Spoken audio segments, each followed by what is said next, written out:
E você, leitor e leitora do Portal da Holanda, eu quero começar lá este programa especial de hoje, dizendo o que eu digo todas as sextas-feiras: vinhou, tá aqui, ó, tá aqui a prova, tá bom? Mas o que eu quero dizer mesmo para vocês é o seguinte: eu começo a entrevista de hoje com muito mais entusiasmo do que eu geralmente aplico aqui. É natural, né? Eu gosto, adoro, sou fissurado nos sucos da Bíblia. E eu não escondo isso de ninguém. Aí me aparece para eu entrevistar, para eu ter o privilégio de entrevistar uma pessoa que eu prezo muito. Agora, as razões que eu tenho para prezá-lo, é aí que está o cerne de tudo, a maravilha de tudo. O Clifford Nelson, ele, vejam bem, ele é neto de uma grande amiga minha, e eu fui um amigo querido, eu tive um amigo querido e maravilhoso no avô dele, o Roberto, avô dele.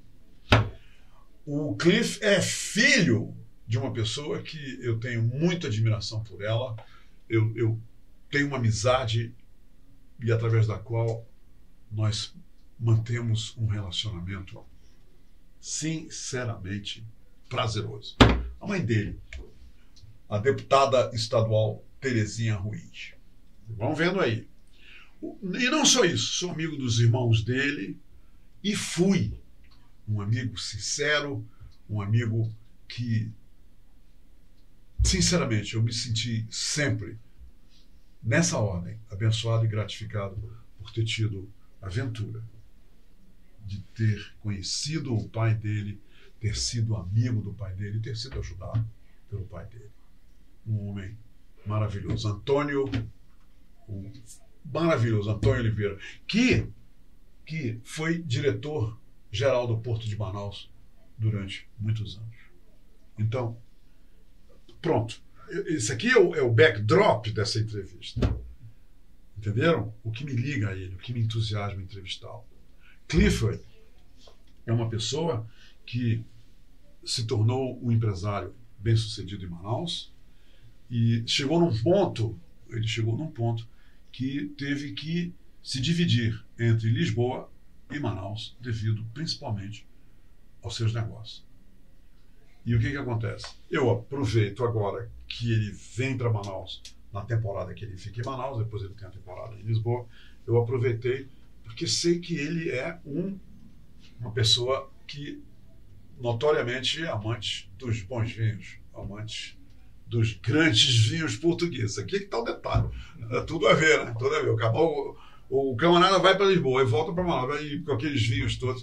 Então eu convidei o Clifford para vir aqui para conversar com a gente sobre como é beber vinho em Lisboa, como as pessoas se relacionam com os vinhos lá em Lisboa, que é um tema que a gente não aborda naturalmente. Eu acho até que ninguém nunca abordou um tema como esse de como é que se bebe o vinho lá em Lisboa, de onde as pessoas escolhem os seus vinhos para degustar em Lisboa. Entenderam? É isso que a gente vai fazer nessa entrevista. Agora, a primeira pergunta que eu vou fazer para ele é a seguinte, e vocês vão testemunhar. Clifford, seja bem-vindo ao Abre a Boca e Fecha os Olhos. Que bom que você veio, que bom que teve a brechinha na tua agenda e você está aqui com a gente.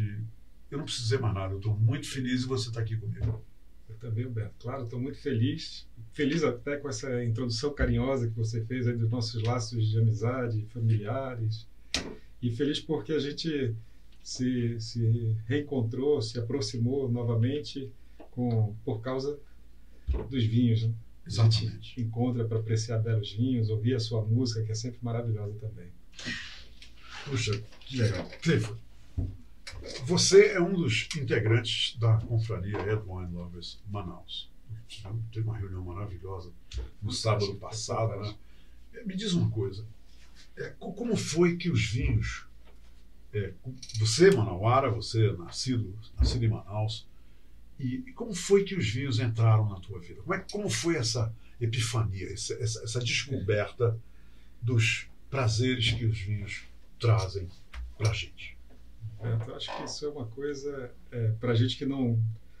A gente tem contato com toda a descendência portuguesa e espanhola também, do meu avô Roberto.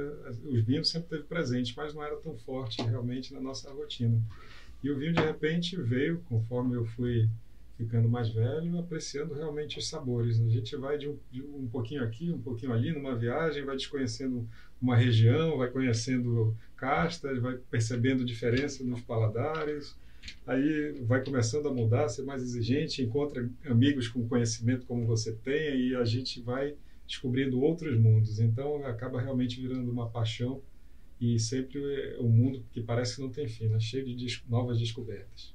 Como você vê, Cliff, e é interessante isso, porque você viu esse movimento nascer, o movimento do consumo de vinhos aqui em Manaus a partir do anos 2000. Isso tem te surpreendido? Isso tem trazido assim, alegria de ver essa evolução? Muito, Beto. Tu me perguntou anteriormente, depois veio voltando aqui algumas coisas. Eu lembro ainda que a gente tomava, ainda existe até hoje, mas a gente vê menos, infelizmente.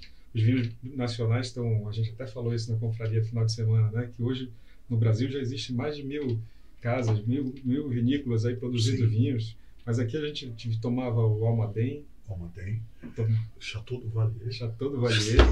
Eu tomei esses vinhos ainda também, verdade, jovem.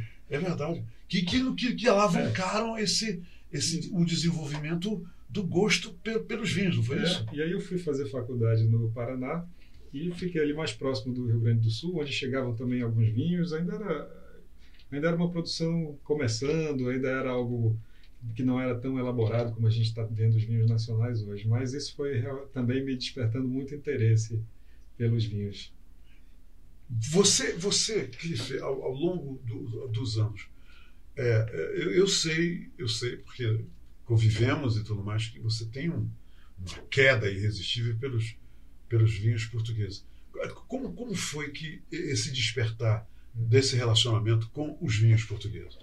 Alguns anos atrás, já mais de 10, Roberto, eu fui buscar minhas origens lá, fui reconhecer minhas origens portuguesas. E aí comecei a viajar mais, ia a Portugal, era uma época que Portugal ainda estava numa crise muito grande. Algumas pessoas até menosprezavam o valor de Portugal dentro da União Europeia, porque era um país pobre, essas coisas. Só que Portugal foi muito persistente, eles foram muito decididos na sua recuperação. Eles receberam dinheiro da União Europeia e reformaram todo o país, prepararam o país para o desenvolvimento, infraestrutura. E a infraestrutura passa por isso, pela produção agrícola, pela produção de vinhos. E o país hoje está muito bem estruturado. Para onde você vai, visita vinícolas maravilhosas, prontas para visitação em alto nível. Hoje os vinhos portugueses estão na prateleira ao lado de outros grandes vinhos, de outros países. A gente viajava para os Estados Unidos, acho que tem muita gente aqui, vai para os Estados Unidos, procura lá as lojas de vinho, você não via vinhos portugueses. Olha só. E agora os portugueses estão invadindo as vinícolas dos Estados Unidos, você vê todo o tempo. Você vê outros europeus indo para Portugal fazer vinho. Os portugueses já têm essa habilidade há muito tempo, estão aprimorando técnicas e estão fazendo vinhos realmente maravilhosos. Todo tempo que você vê aí a divulgação de lista de melhores vinhos do mundo, tem sempre portugueses. Seja vinhos do Porto, sejam vinhos tintos, e assim e por aí vai. Né? O Salomito Benchimol, o nosso amigo, ele está em Portugal hoje. E ele me mandou uma mensagem que eu gostaria que você comentasse. Ele disse: Humberto, meu amigo, estou aqui em Portugal, país que há pouco tempo nem sonhava com isso, mas devido a um trabalho maravilhoso desenvolvido, a uma união maravilhosa do povo português, hoje eles estão recebendo 22 milhões de turistas ao ano. E ele disse: ver todos esses turistas, esse burburinho aqui do turismo, principalmente por causa dos vinhos, é algo fenomenal. Realmente você sente tudo isso lá? É tudo isso mesmo. Agora, nessa época do verão, fica muito evidente, porque é a época de maior visitação, não só os estrangeiros de outros lugares fora da Europa, mas também os europeus visitam Portugal. Portugal hoje está na lista entre os melhores destinos de turismo pelas revistas especializadas mundiais. Então, e é um país pequeno, acredito. Desculpa, até nem sei o número exato, mas eu acredito que é menor do que o Amazonas. Né? Sim, com certeza. Com certeza. Mas tem uma diversidade muito interessante, porque no sul nós temos praias lindas. Ali o Algarve é um lugar espetacular, faz vinho. Aí na região central você vê ali o Alentejo. O Alentejo é famoso pelas vinícolas também. Sim. É um lugar quente, mas extremamente agradável, com paisagens maravilhosas. Vamos subindo mais um pouquinho, vamos ali para o norte, tem o Porto, também indiscutível, um destino maravilhoso, junto com as vinícolas aí de vinho do Porto. Vai um pouquinho mais para dentro, chegamos na Serra da Estrela, que tem uma estação de esqui lá no alto.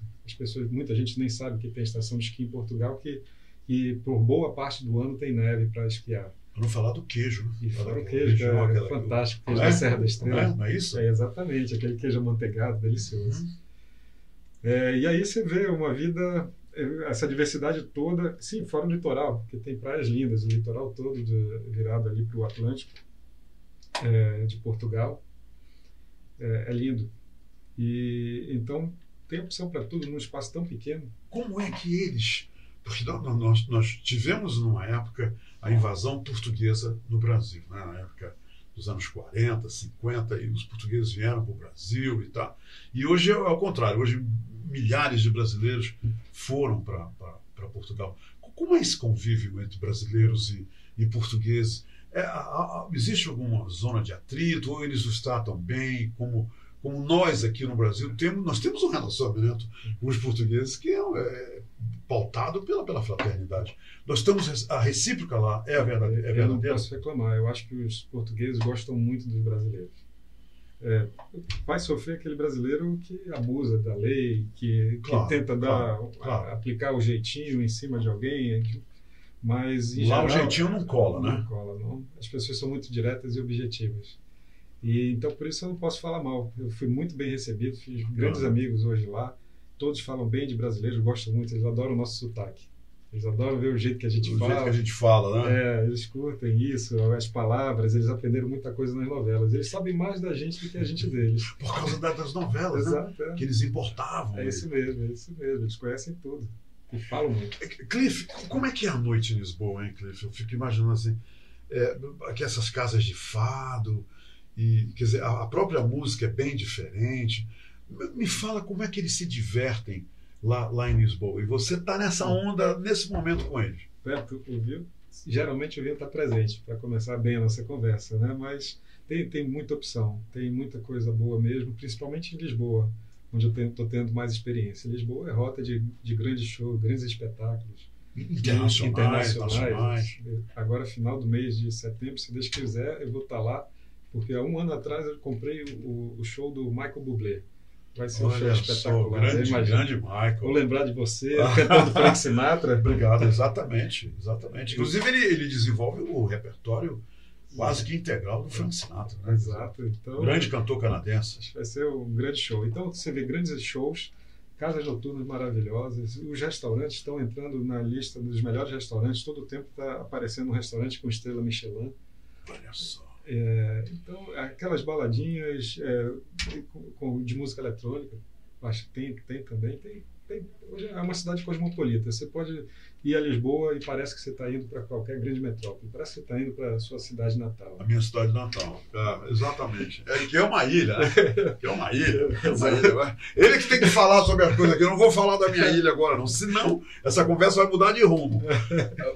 Cliff, qual é a novidade que você tem? Eu vi você com esse vinho aí nós já conversamos assim rapidamente sobre esse vinho.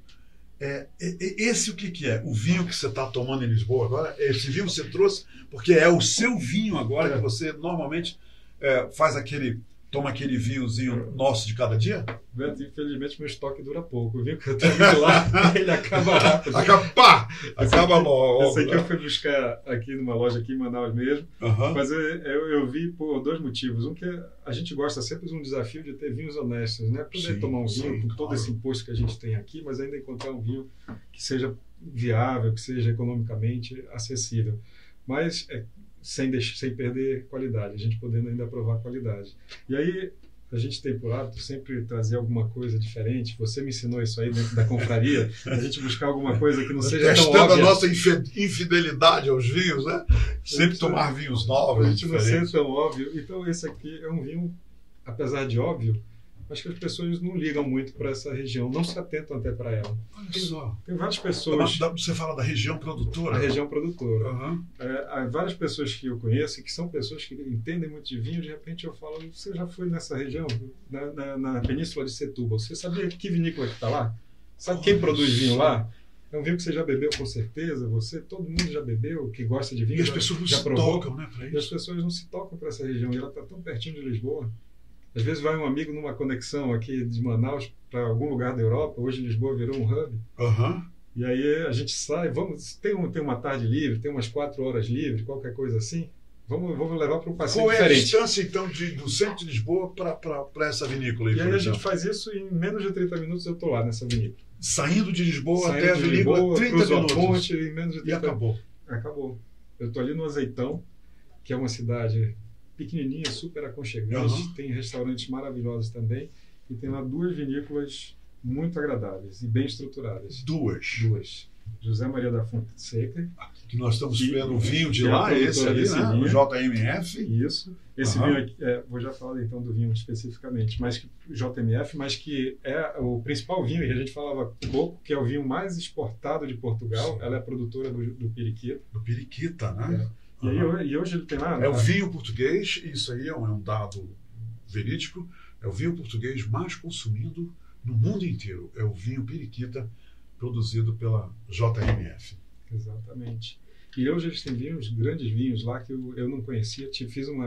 Toda vez que vai um amigo, a gente acaba conhecendo alguma coisa nova. E eles têm no final da visitação lá, aquelas maquininhas que você faz uma prova. Sim. Compra um crédito, daí você vai na maquininha e tira uma dose vai provando um pouquinho de cada vinho. Vinhos maravilhosos, a José Maria da Fonseca produz. Nessa vinícola, região. Você janta, você almoça e harmoniza vinhos, ou eles não servem assim? Eles têm essa programação em eventos exclusivos, não turistas. É regular. Não é um serviço contratado, eventos contratados. O que ele tem lá é uma degustação, no final da visita, faz uma visitação pela casa, e no final tem uma degustação acompanhada de um funcionário que conhece todo o processo e tal, descreve todo o trabalho que é feito. Mas aí do lado tem uma outra vinícola maravilhosa que muita gente conhece, que é a Bacalhoa. Bacalhoa, sim. A Bacalhoa também tem uma estrutura de Bacalhoa, né? Exato. Tem lá grandes vinhos também. Tem vinhos maravilhosos, Quinta dos Quatro Ventos, por exemplo, que é também um grande vinho. Eles têm uma propriedade belíssima lá. E aberta para visitação. Aberta para visitação todos os dias. Você falou uma coisa interessante, que lá na JMF existem a visitação da casa e tudo mais.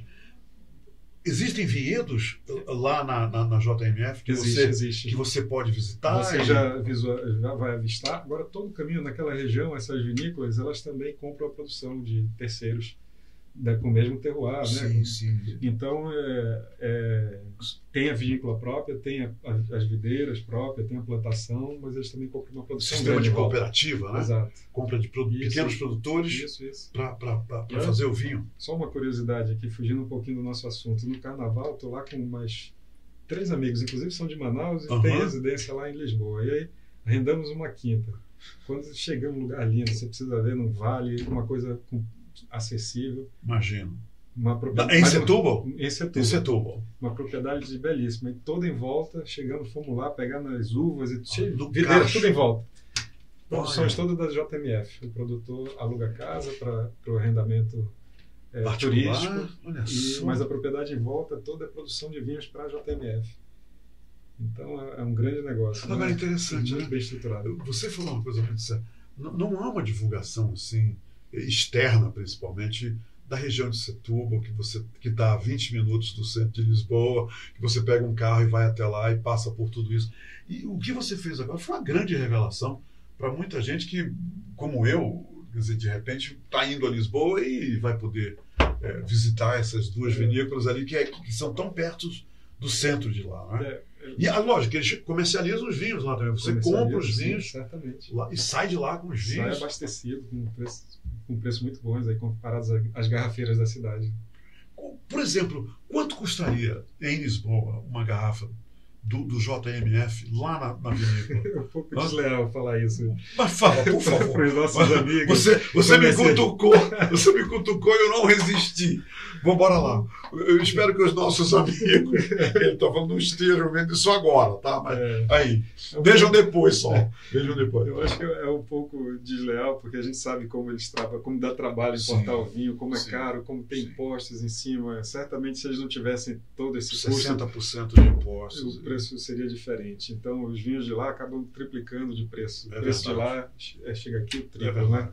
É verdade. Então, esse vinho aqui, eu acho que ele não custa mais de 3 euros lá em Portugal. 3 euros. 12 reais hoje. É realmente incrível isso. Mas isso nos mostra uma situação que existe, inclusive, um movimento, e eu soube que o próprio governador Wilson Lima já foi cutucado a esse respeito sobre a diminuição dos impostos nos vinhos que de certa maneira complicam muito a gente, quer dizer, evoluir no consumo. Porque já pensou um vinho de 12 reais que aqui em Manaus é necessariamente vendido a 60, 70 reais por causa dos impostos e lucro e tudo mais. E isso é uma situação que quase não se fala, né? E uma coisa que me ressente mais, já que nós somos aí amantes do vinho, Beto, é por que a produção nacional não é, pelo menos ela, incentivada. Se vai taxar a importação, tudo bem, mas e a produção nacional? Por que não? Se ela está gerando emprego, olha, está você divisas. tocou num assunto interessante. Foi anunciado recentemente que, vejam só, um vinho nacional da vinícola Lídio Carraro, da uva Taná, acaba de ser premiado como o melhor Taná do mundo, quer dizer, produzido no Brasil, uma vinícola brasileira, etc, etc. Aborda um pouquinho essa questão dos vinhos nacionais. Você tem visto, comprovadamente, essa grande evolução dos nossos vinhos nacionais, principalmente que começou tudo com espumante e tudo mais. Fala um pouquinho para a gente sobre isso, teu pensamento. Então, é impressionante ver o número de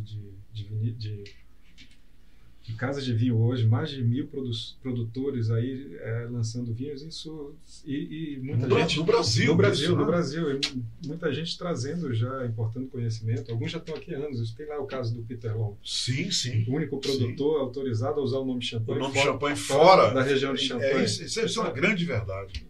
Então tem gente há muito tempo fazendo para as pessoas entenderem, você explica um pouquinho essa questão do champanhe, por favor. A França. Sim, então eu vou aproveitar o nosso assunto de Portugal e vamos ligar na França.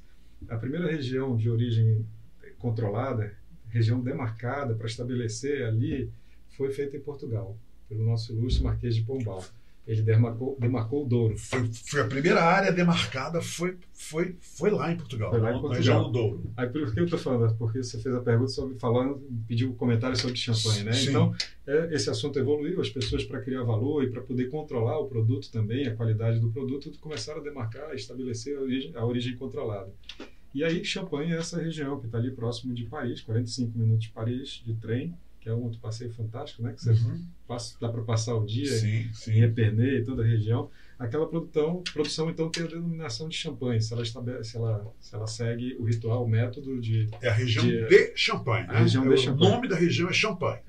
E a cidade mais conhecida é Epernay, que tem vários produtores lá, tem a Moët Chandon, tem Veuve Clicquot, tem Pommery, e tem várias produtores de champanhe, né? Mas essa região que produz no método tradicional e consegue fazer aquele assemblagem que está dentro da receita do champanhe, recebe essa denominação.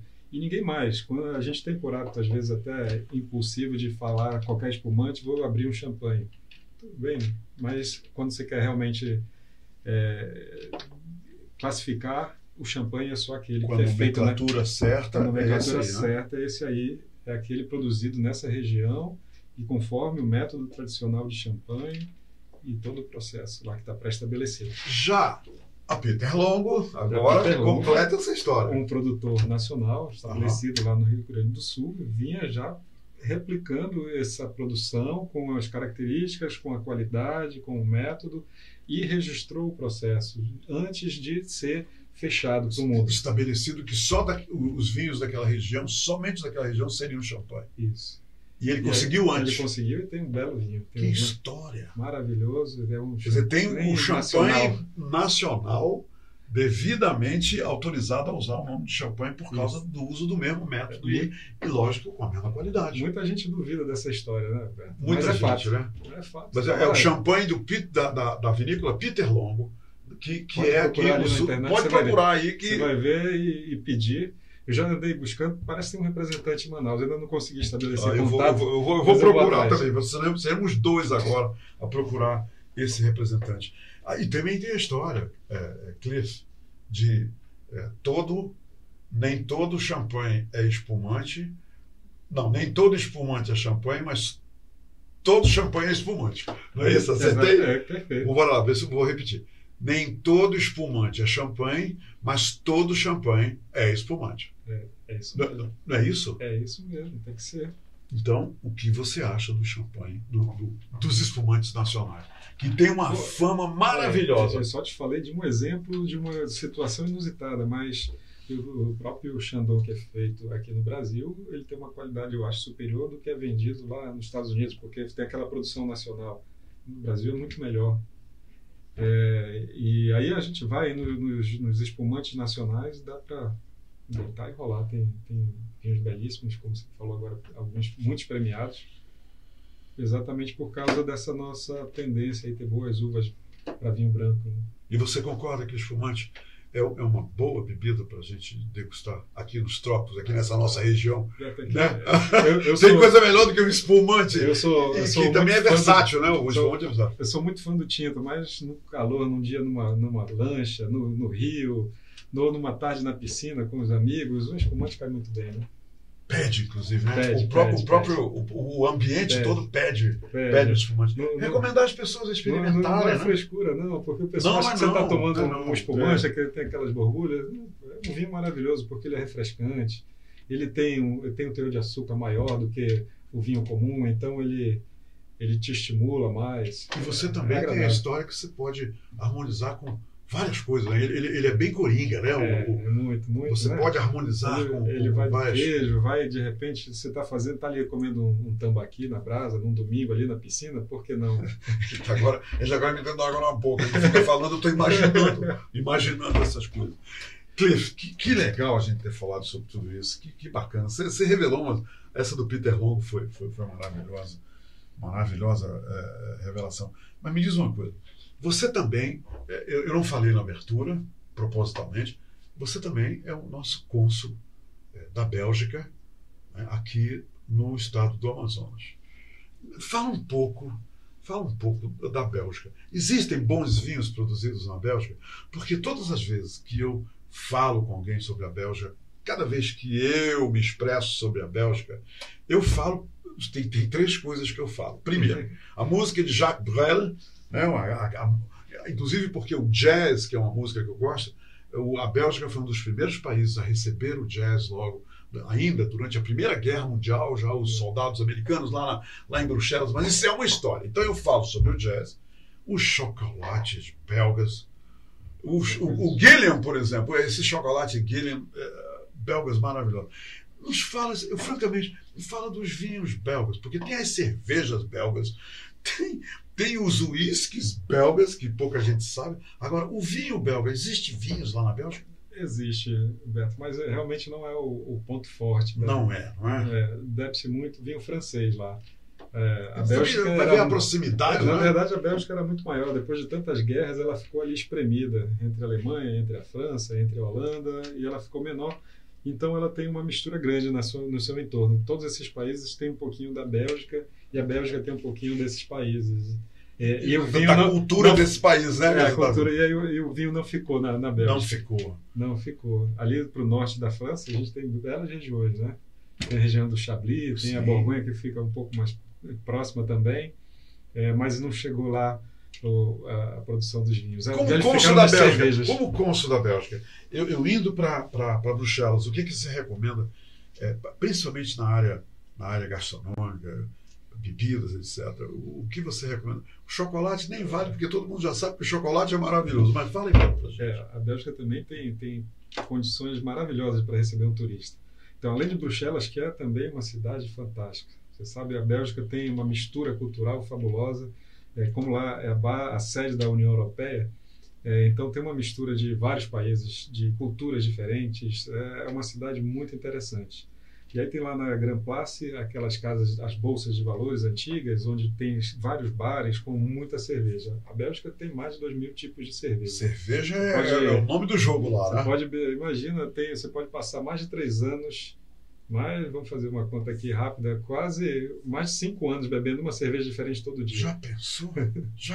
Coisa maravilhosa. Então, é uma coisa deles, né? Bem artesanal. Então, fidelidade com cerveja lá também não existe. Acho que nem deve existir. Tem belas cervejas que vale a pena repetir, mas acho que vale a pena provar muito lá.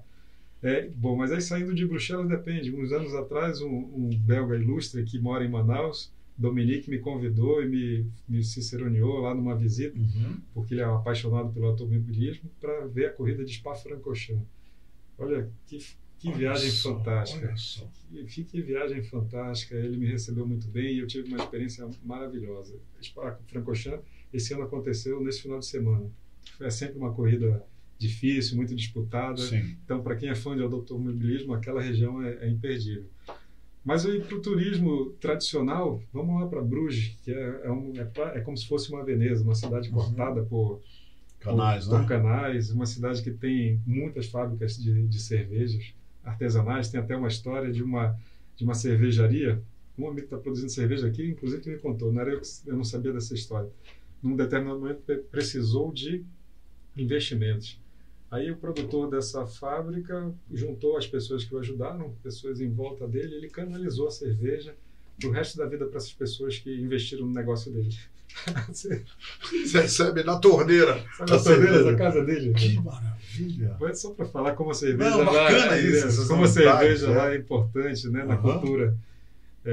Então tem belos lugares. A logística, a Bélgica também é conhecida pela logística. Lá tem o porto da Antuérpia, que é o segundo maior porto da Europa. E de lá se estabelece uma ligação ferroviária e rodoviária para toda a Europa. Então ela é muito importante nesse aspecto também, de logística, teste de produtos pela diversidade cultural. Bem, uma coisa é certa, agora você já sabe, aqui nesse final, né, do Abre a Boca e Fecha os Olhos de hoje, você já sabe que tem uma visita que você pode fazer a Setúbal, a região de Setúbal, lá com 2 vinícolas maravilhosas, uma delas é a JMF, e também a Bruxelas, que ele acaba de narrar coisas muito interessantes. Na verdade, aqui, cada esquina do mundo, aonde quer que a gente vá, tem coisas bacanas para a gente... Tem que viajar, tem que conhecer. Que se revelam para a gente e tornam os momentos, principalmente com as pessoas certas com a gente, maravilhosa. É isso mesmo. E estando sempre com uma taça de vinho, bons amigos do lado, fica... Tem coisa melhor, né? Tem coisa melhor. Esse vinho aí, por que você trouxe? O que eu faço com esse vinho? Então, esse vinho queria oferecer para os seus telespectadores, para as pessoas que estão nos assistindo hoje aqui. Agora eu vou ter que filmar tudo direitinho e mandar para ele para ver que nós entregamos. E ressaltar, Beto, que também tem 2 caixas aqui. Ah, sim. Não. É melhor você falar para o pessoal sobre esse vinho. Então, estamos lá em Setúbal, falávamos de vinhos de 2 vinícolas tradicionais, mas que as pessoas não percebem a localização dela em Portugal e pedem uma oportunidade quando estão de passagem em Lisboa. 20 minutos de Lisboa, né? Isso. E esse aqui é um vinho que eu diria simples, mas ele é um vinho charmoso.